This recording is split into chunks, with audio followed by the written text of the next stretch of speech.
livro de Ruth. Ruth, capítulo 2.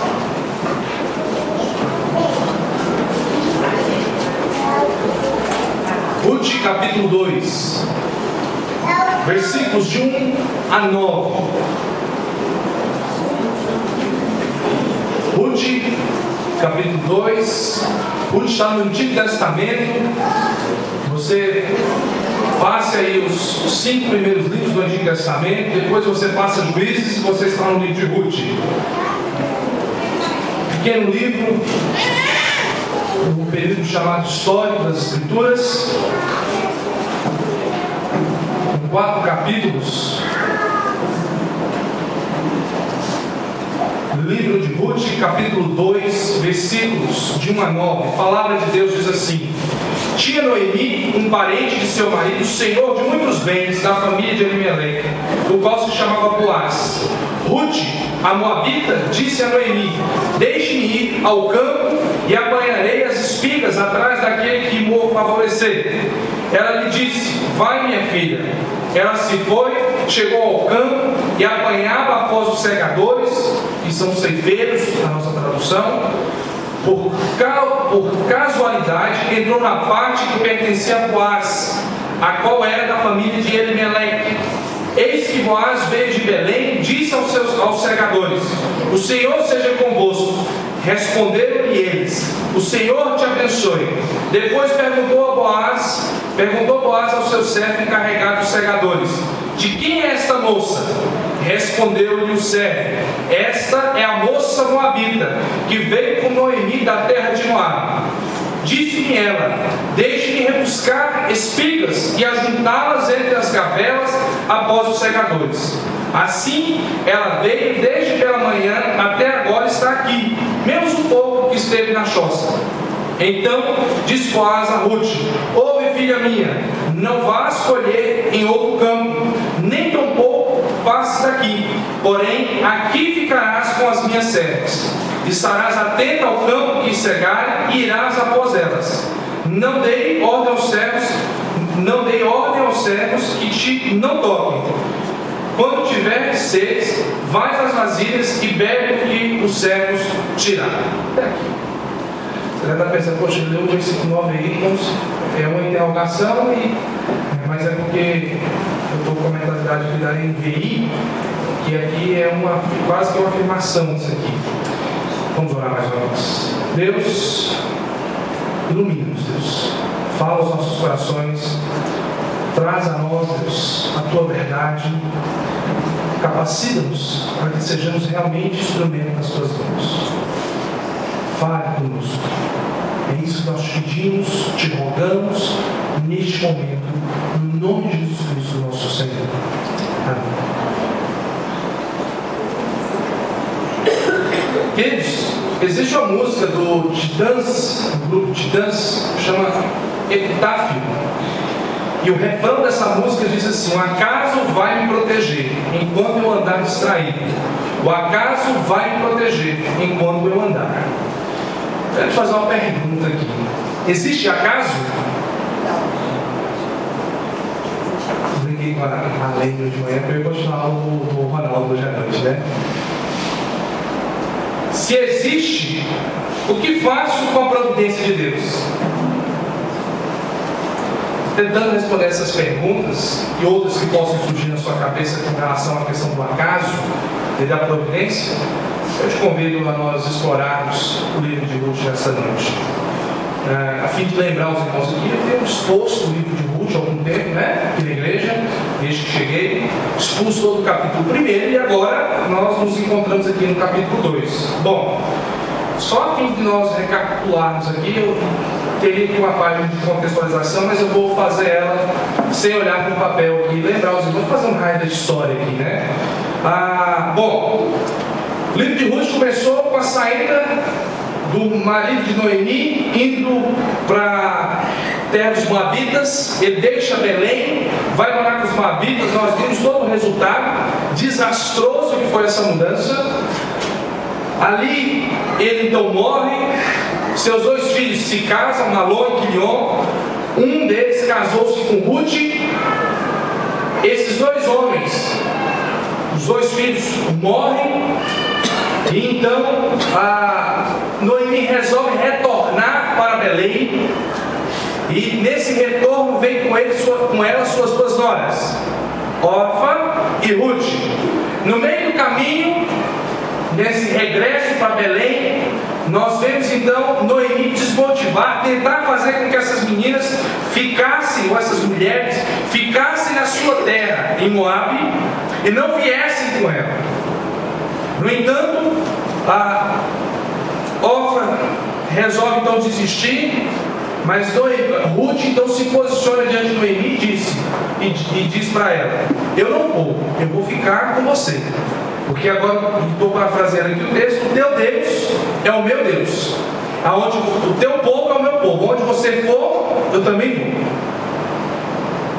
Esse é um resumo breve do capítulo 2, do capítulo 1. Ruth então, ela resolve ali viver com Noemi em Belém. Ela resolve então deixar tudo para trás, sua cultura, o seu povo, para viver agora com Deus que ela crê ser vivo, um Deus que agora transforma toda a cultura dela, todos os princípios de fé dela são transformados e moldados conforme a fé no Deus de Israel. Isso eu falei nas últimas 3 pregações. Bom, diante disso, nós vimos então aqui que o capítulo 2, ele vai mostrar a história de Ruth em um dia. Um dia de suas vidas, de Noemi e Ruth, é narrado no capítulo 2. Aonde aqui a tragédia do passado doloroso agora vai nos apresentar um futuro glorioso e bem visto e esperançoso na vida dessas mulheres. Então todo aquele passado que foi trágico, morte dos maridos, fome, abandono, agora elas estão regressando, e o capítulo 2 então agora narra a ação do Deus Todo-Poderoso e Providente na vida dessas mulheres. Se o capítulo 1 já ficava bem exposto a essa ação de Deus sobre a vida dessas mulheres, o capítulo 2 ele então retrata de forma maravilhosa o poder do Deus Providente. O narrador agora vai introduzir um novo personagem, que é Boaz, né? O resgatador. E eu vou então, por 3 pregações, ficar nesse capítulo com os irmãos. Hoje eu vou pensar com os irmãos no seguinte tema: o Deus provedor. Vou repetir o tema dessa pregação de hoje: o Deus provedor. Vou me ater aos versículos de 1 a 9 para fazer isso. O Deus provedor, ele tem um propósito maior acima dos planos feitos pelos homens. Basta você ver isso no versículo 3, é onde eu me baso esse argumento. O Deus provedor tem um propósito maior acima dos planos feitos pelos homens. A mensagem central desse capítulo é que a casualidade humana tem como pano de fundo a providência divina.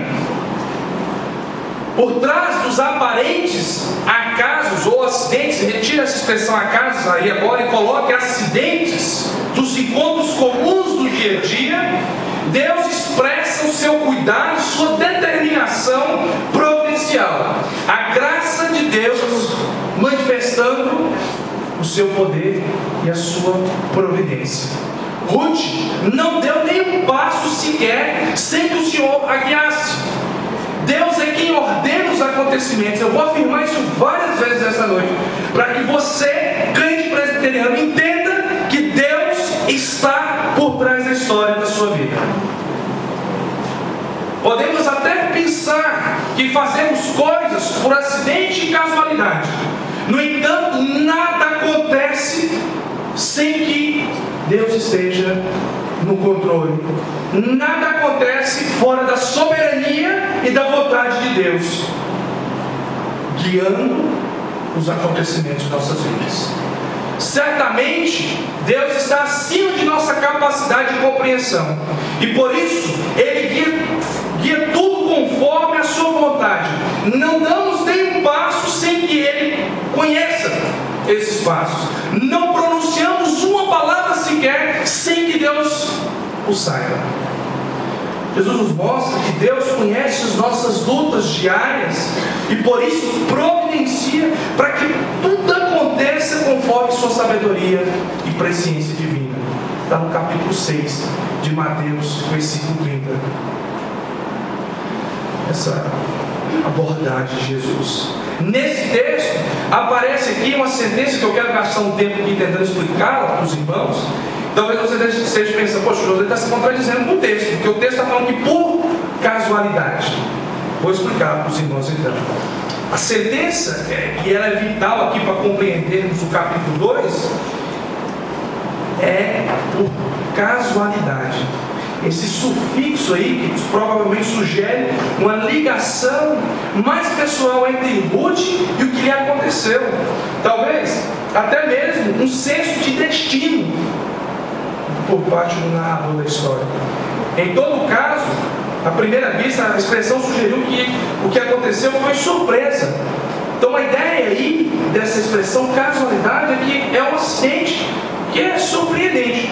Deixa eu explicar para os irmãos entenderem isso aí e essa sentença. O que o autor está querendo mostrar é que Ruth, ela agora volta para Belém junto, né? Ela vai para Belém, ela não volta porque ela morava lá, ela vai para Belém com Noemi, e ali aquele que seria o principal personagem é dono do campo em que ela vai colher as suas espigas. Ela poderia ter pensado assim, poxa, nesse tanto de latifúndio aqui, eu escolhi logo o de Boaz, aquele que viria ser o pai do meu filho e queria me inserir na linhagem de Jesus. Você pode olhar para isso aqui diante de nossa cultura e pensar, foi por acaso, foi um acidente apenas. Mas o que o narrador está querendo expressar com isso aqui é como se ele tivesse, quando eu leio para essa expressão dele, é como se ele tivesse com um sorrisinho no canto da boca e falando, nós sabemos quem foi que conduziu essa mulher até aquele lugar. Nós sabemos. E eu sei quem conduziu Ruth até aquele campo. Não foi por acaso. Aquele encontro não foi por acaso. Assim como encontros que acontecem nas nossas vidas não são por acaso.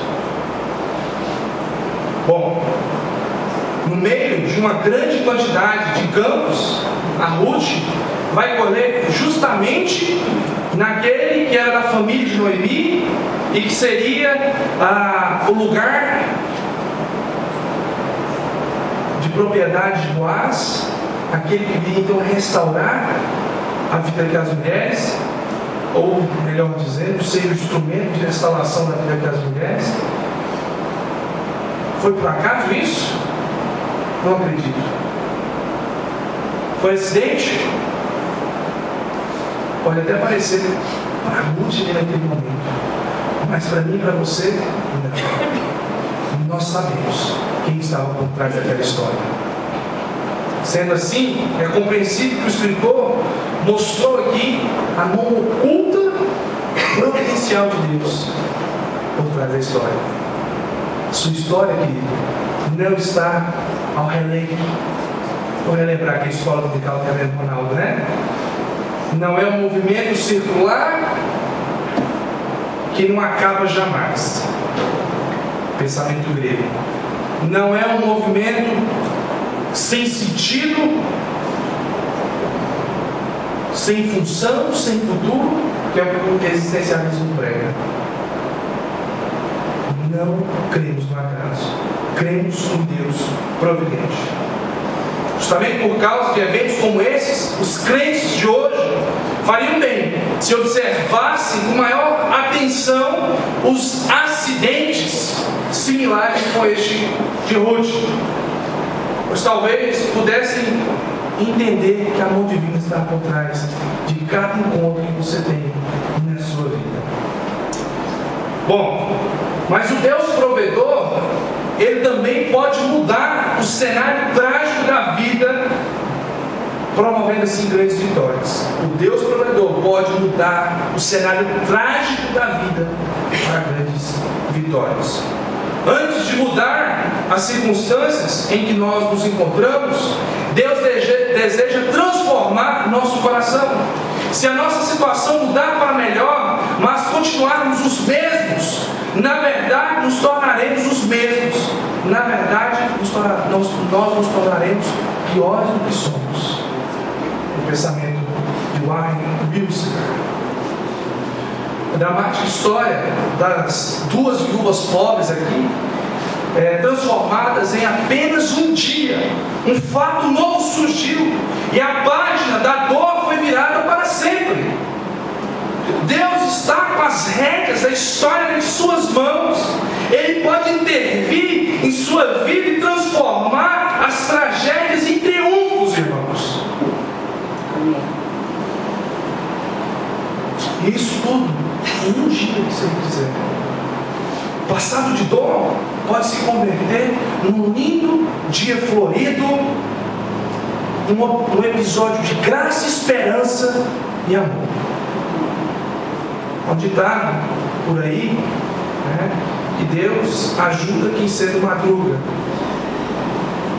Uma vez que aqui nós vemos que Ruth não é uma mulher daquele que ficava ociosa, nós vimos aqui que ela pediu permissão para Noemi para ir trabalhar. Ela falou: estou indo trabalhar, vou respigar nos campos a fim de conseguir alimento para ela e para sua sogra, Queridos, Deus muda o cenário da história, mas não manda a gente ficar quietinho e esperar tudo acontecer. Eu estudei muitos anos a Bíblia para procurar um texto que afirmasse a filosofia de vida. Eu encontrei nesse texto aqui hoje.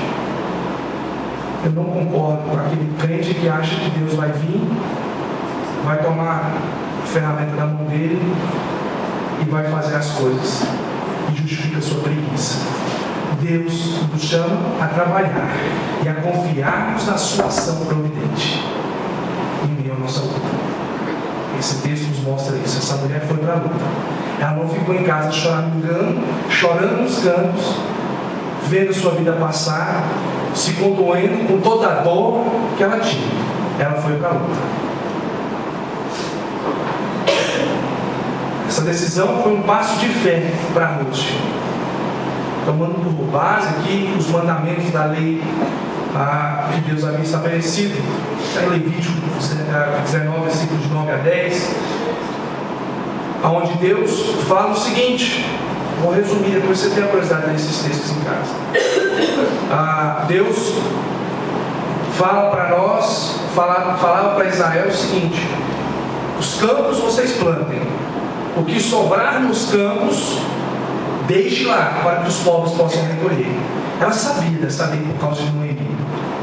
E ela então vai para a luta. Ela vai trabalhar, ela vai pegar aquilo que sobrava das grandes colheitas para sustentar sua casa, sua vida e a vida de sua sogra.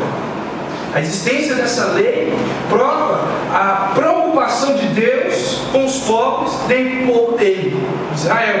Israel foi instruído a tratar os pobres com justiça e com generosidade. Deus também se preocupava com as viúvas, sendo que muitas delas eram pobres, e ordenou para que o seu povo cuidasse dela. Está em Êxodo 22, versículos 22 a 24. Sendo assim, percebemos que Ruth não só era uma viúva pobre, mas também era estrangeira, de modo que tinha todo o direito de buscar ajuda dentro da provisão de Deus. A história de Ruth começa com a morte do marido, mas termina com o nascimento de um bebê. Suas lágrimas foram transformadas em vitória. E essa é a história de uma família que recomeçou das cinzas, de alguém que acreditou na possibilidade de reconstruir e retomar a sua vida. Com luta e dependência de Deus. Viver pela fé significa crer na palavra de Deus e agir Vou repetir: viver pela fé significa crer na palavra de Deus e agir, pois certamente o cenário vai mudar. Isso é visto aqui na história de Ruth. Ela sabia que Deus a amava e por isso foi a luta. Ela sabia que Deus iria suprir as suas necessidades. É um bom exemplo para nós copiarmos. Não podemos cruzar os nossos braços diante das tragédias. Não podemos nos encolher diante dos dias maus. Precisamos ir à luta. Hoje essa igreja não passa por isso, mas pode vir um dia que passaremos por dias difíceis, com lutas, e não podemos desistir. Não podemos largar as nossas vidas ao acaso que o mundo prega. Precisamos crer em Deus da providência e irmos à luta. Talvez a sua vida esteja assim hoje, dolorosa, um cenário trágico. Mas eu quero dizer para você que o Deus que você serve pode mudar todo esse cenário em um dia. Mas não se encantue, não fique desanimado, esmorecido, sem forças para lutar. Vá à luta. O Deus provedor usa a riqueza de uns para prover no meio da miséria de outros. Esse ponto toca muito no que foi dito no ponto anterior. Porém, aqui é preciso ficar atento, pois o anterior ressaltou a fé de Ruth em agir diante do cenário trágico, sabendo que Deus amava. Nesse ponto, nós iremos ver que Deus é providente por meio de sua lei. Ou seja, sua lei é um meio de manifestar sua providência na história dos homens. Como ele disse para o Ronaldo, ele falou: prove-me. A gente prova. Eu estudei, ele falou: grave sermão, não quero ver. Queridos, Deus estabeleceu sua lei como manifestação de sua providência. E eu vou explicar isso. Não havia muitas maneiras de uma viúva ganhar a vida em Israel. Contudo, uma delas era o costume de respigar. O que era o respigar? O respigar era você ir ao campo e colher das sobras dos outros. Os grandes proprietários plantavam, e era ordenado da parte de Deus, estabelecido por lei, que esses homens, ao colher, deixassem aquelas espigas que caíssem pelo caminho, as sobras, para que os pobres pudessem se alimentar também.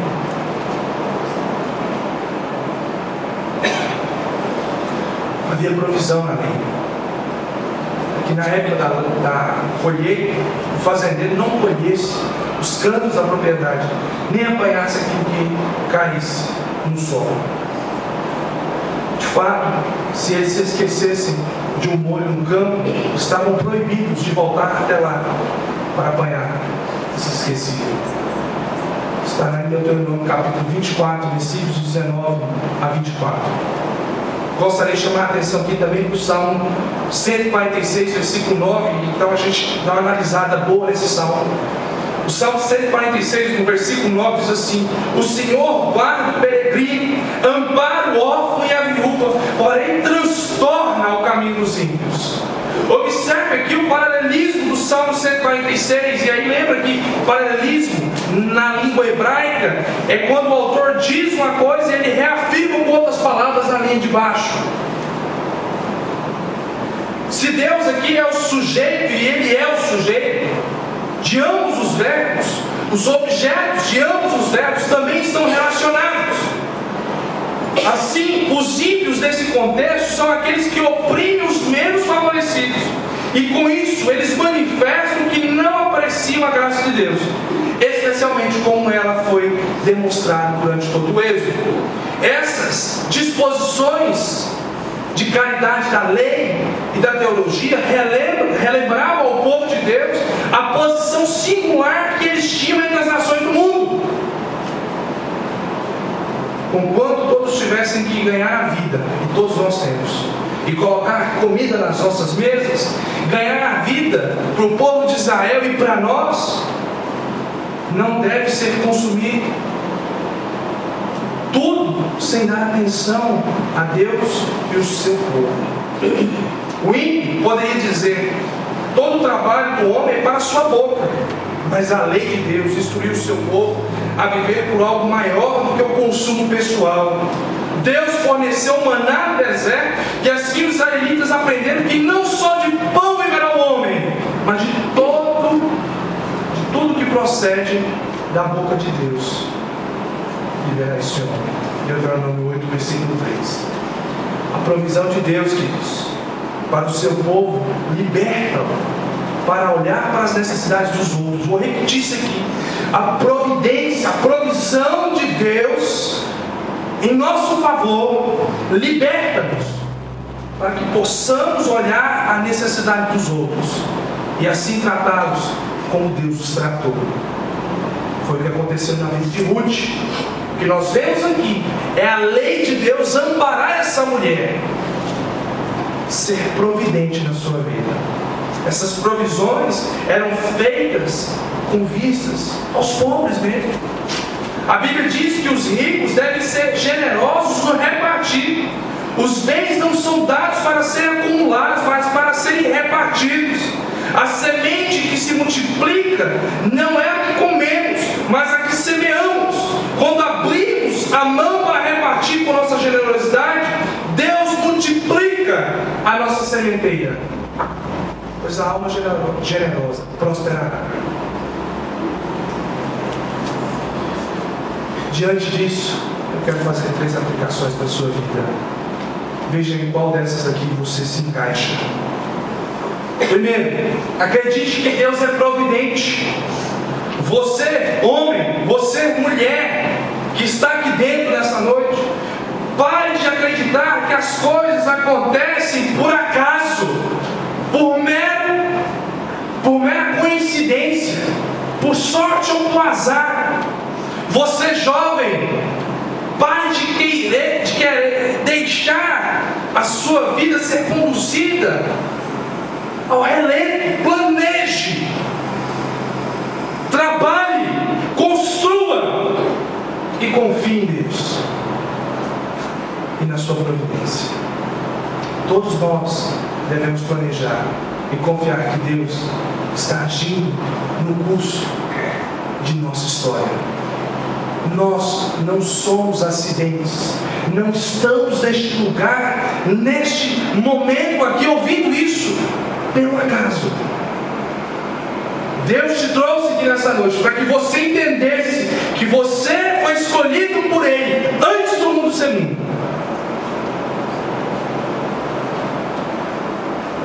Não foi seus pais quem te colocaram aqui, foi o Senhor Deus para te usar. Segundo, recomece sua vida, acha com fé. Você que entrou aqui hoje desanimado, cansado, destruído, minado pela vida e pelos acontecimentos ruins, pensando que está tudo no fim agora, que agora acabou, não tem mais jeito para nada, pare com isso. Veja que a experiência de Ruth te transmite. Recomece, se erga das cinzas e colha os louros da glória. Viva pela providência e pela fé e pelo trabalho.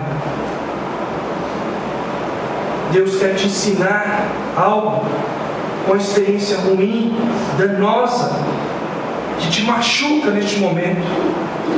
Isso não está acontecendo para você se enfiar mais ainda no profundo de seu interior, de seu coração, e se esconder lá de trás das suas máscaras. O mal vem sobre nós para que possamos ver o bem no nosso Deus, para que possamos depender desse Deus. Vá à luta, querido. Confie, reaja. Deus vai te mostrar como se erguer. Por último, e isso para nós, todos os bereanos, dê ao necessitado, não o que te sobra, mas do que você tem. E a todos nós, vamos utilizar tudo que temos para acudir no nosso próximo. Vamos administrar sim o que Deus nos deu, com sabedoria, com inteligência, para que se multiplique. Mas vamos nos lembrar que tudo isso é para que possamos acudir no necessitado, não para estocar os nossos celeiros. Lembre-se que o Salmo 146 está mostrando que é o incrédulo, é o ímpio que subjuga e destrói e mina as forças dos pobres, não o povo de Deus. O povo de Deus cuida. O povo de Deus ajuda os demais a se reerguer. Faça como Boaz, que é o tema de nossa próxima pregação. Este homem agiu com graça com o que Deus havia lhe dado e foi instrumento de bênção na vida de Ruth. É nosso papel como crentes contribuir e construir para que os pobres possam sobreviver, os oprimidos possam ter alívio dentro deste mundo. É nosso papel como igreja fazermos isso. Portanto, o acaso não é uma doutrina cristã, não é um pensamento cristão. Não acreditamos na sorte ou no azar, cremos na providência de Deus. Tudo é providência de Deus. A operação providencial de Deus em nossa vida é ao mesmo tempo um prazer e um mistério. Deus está sempre trabalhando conosco, em nós e por nós, e realizando os propósitos de sua eterna graça, conselho soberano e divino. Oramos buscando a sua vontade e tomamos decisões, mas é Deus quem ordena os acontecimentos e conduz os seus filhos à obediência e à vitória. Fique de pé, vamos orar.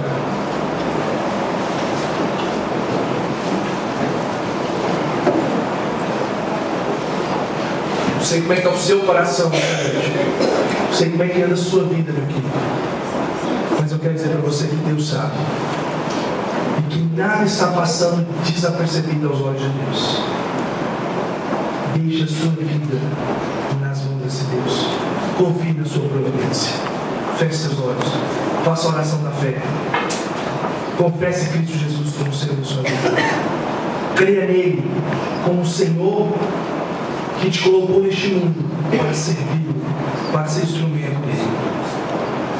Nosso Deus, obrigado, Pai. Obrigado pela tua palavra.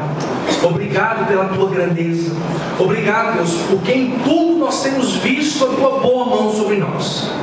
Seja nos momentos ruins, difíceis, dolorosos, trágicos de nossas vidas, seja nos momentos alegres, festivos, onde nós temos esperança, onde nós podemos desfrutar do teu amor e da tua graça. Em tudo nós sabemos que o Senhor está conosco. O Senhor tem sustentado as nossas vidas. Deus, eu não conheço o coração de ninguém aqui, mas o Senhor conhece, Deus. O Senhor conhece as lutas. O Senhor conhece aquilo que permeia o íntimo dos teus servos aqui nesta noite, Pai. Pai, em nome de Jesus, haja nos seus corações, confortando, consolando, reestruturando, revitalizando, reerguendo o teu povo, Deus. Deus, nos use, nos ajude a caminharmos neste mundo, a sermos soldados que marcham pregando o reino do seu Deus. Possamos ser soldados rebeldes, ativos. Possamos ser soldados que realmente acolhem os machucados, aqueles que caem nas nossas voltas, Deus. Que possamos ser um exército que carrega os seus machucados, que carrega os seus filhos, Deus. Possamos ser um exército que de fato, Deus, coloca o seu irmão no ombro, Deus, e carrega até a trincheira mais próxima a fim de proteger e cuidar e prover meio para que os teus servos, Deus, sejam curados. Deus abençoe a igreja do Presbitério da Maréia. Deus anime esse povo, motive o coração desse povo. Deus, em nome de Jesus, que o Senhor faça esse povo, Deus, anunciar o Senhor neste mundo. Deus, que esse povo resplandeça a luz de Cristo nas suas vidas. Que esse povo, Deus, seja instrumento da tua glória neste mundo, Deus. E que através dessa igreja, Goiânia seja transformada, Deus. Goiás seja transformado, o Brasil, Deus, seja impactado e o mundo seja alcançado, Deus, com a proclamação do Teu reino através de nossas bocas. Leve-nos em paz, Deus. Nos dê uma boa semana, no nome de Jesus Cristo.